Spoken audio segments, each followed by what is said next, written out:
Кул, ey Muhammed ayt ümmetine. Araaytum körbeysingер in asbaha ma'ukum gawra.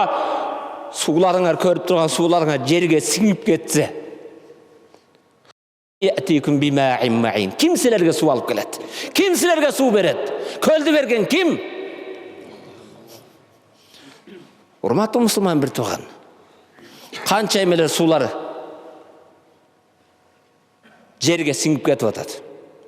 Оқымыштуулар айтады, дүниедегі егер 3-ші дүниелік соғыш болса, ал судың артынан болады дейді. Бензинсіз жашап болады. Электр энергия болса жашайбыз. Айфонуңуз болбоса, телефонуңуз болбоса жашайбыз. Бирок суусуз жашоо мүмкүн эмес. Аллах Куранда وَجَعَلْنَا مِنَ الْمَاءِ كُلَّ شَيْءٍ حَيٍّ Су менен бардык нерсеге жашоо бердик дейт. Силердин бул жерде жашооңарда су менен, рызкыңарда су менен Аллах көлдү себеп кылып койду. Көлдү жөнөкөй эле көл менен сыймыктар эмес, аны көздүн карегидей сакташ керек. Канча кылмыштар болуп жатат. Канча зыналар болуп жатат. Кээде келип жегинде бассаң, мен 1 жыл 89-жылдары келсем, Чолпон атада Кудайыма шүгүр ушу көл бар экен, жашап жүрөм деген бир татар аялды көрдүм.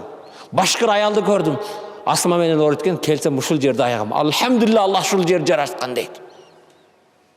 Бирок урматтуу мусулман бир айланасым не болуп атат азыр? Эмне кылмыштар болуп жатат? Эмне деген күнөөлөр болуп жатат? Эми таштандылар мурдагыдай эмес экен да.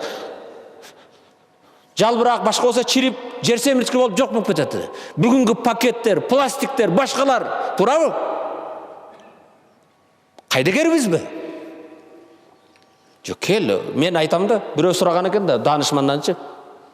Данышман, асман эмнеге мындай тунук десе, адамдын буту жете элек деп. Адам бар элек, жер таза.